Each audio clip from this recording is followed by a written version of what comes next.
going on, guys? I'm back here today to talk about some more cans. Let's do it. The HUXWRX Ventum and the SiCo Velos.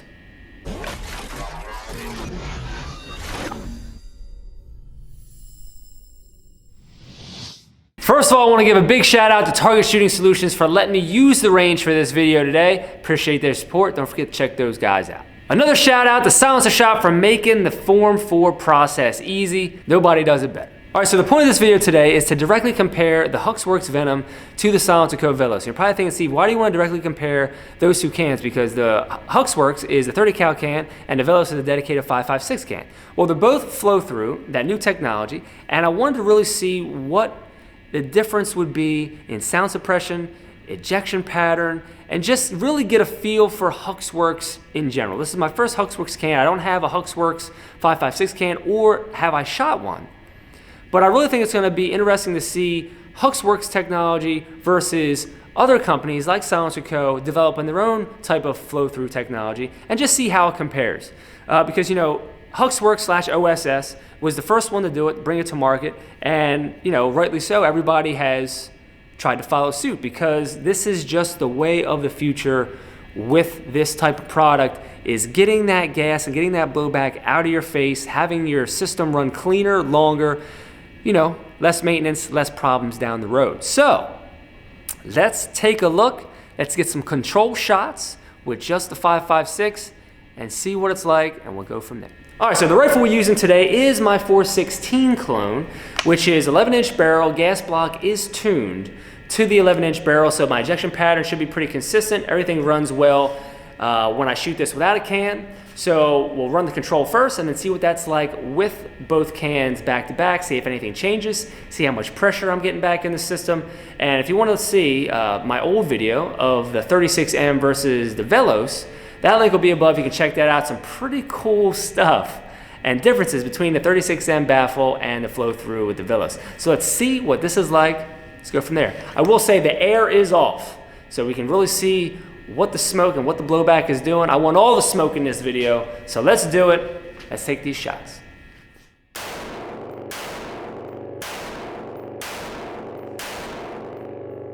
All right, so I was looking at where my brass was landing, and it was about 4 o'clock-ish over here, which is okay, because once the Velos is approved, it's gonna live on the 416 full time. So it's gonna give me a little bit of extra back pressure, which will probably get that up to about 3 o'clock. We'll see that right here today. Let's check that out. I'm gonna stay in the same spot, gonna be in the same view for you guys. Check this one out. We'll do the HUXWRX, and then we'll move around a little bit, see what the smoke looks like in comparison to both of those. So let's do it.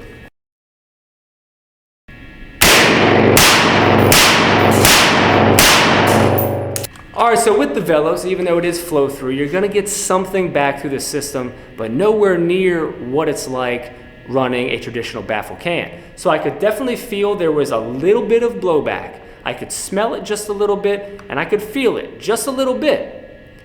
But let's see what that's like with the HUXWRX. All right, I think it's worth noting that my brass running the Velos was almost perfectly 3 o'clock. It was like 3:30, and that's where I want it. I want it to be a nice, even, consistent ejection pattern with a can. Don't want it overgassed. And that is what the Velos gave me. So here we go with the HUXWRX Ventum. This is a 30 cal can, but let's run it again, just like we did the last one. Same spot, same everything. Let's see how it goes. Here we go.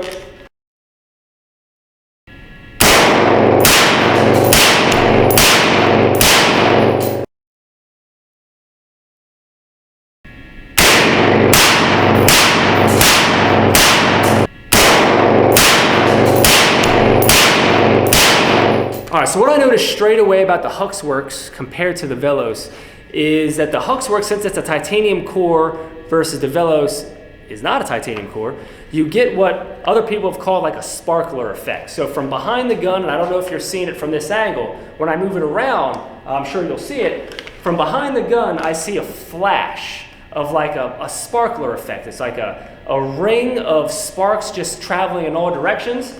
It's not something that's obstructing my vision, but definitely something that I see out of the end of the barrel that I did not see on the Velos. So, is that a consideration for you? Maybe, maybe not. This is not going to be on a 5.56 for me. This is going to be on a 308. But that being said, you're gonna have the same flashing that you saw just here. All right, so the ejection pattern with the HUXWRX was essentially the same as the Velos. I was over here about 3:30 on the clock. So again, that's where I want to be. I want to have that nice even ejection pattern. I don't want to be overgassed. I don't want to be undergassed. So what I'm going to do here, I'm going to show you this view.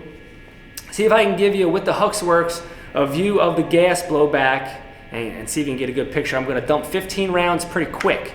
So I'm going to dump 15 and see what the gas looks like in my face compared to the Velos. We'll run it back to back and see what it's like. Here we go.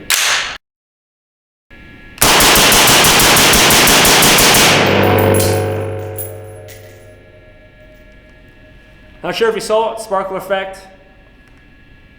Brass looked even. 3 o'clock, just jumping. 3 o'clock, perfect. Sight picture was fine, even with the sparkler effect. Didn't have any issues with that, and it wasn't every shot. It didn't seem like every shot when I was shooting it anyway. We can see it on the playback, but as far as gas goes, didn't really feel much in my face at all. I mean, it was pretty solid. Let's run it real quick back to back with the Velos. Let's go. All right, back to back with the Velos. Here we go.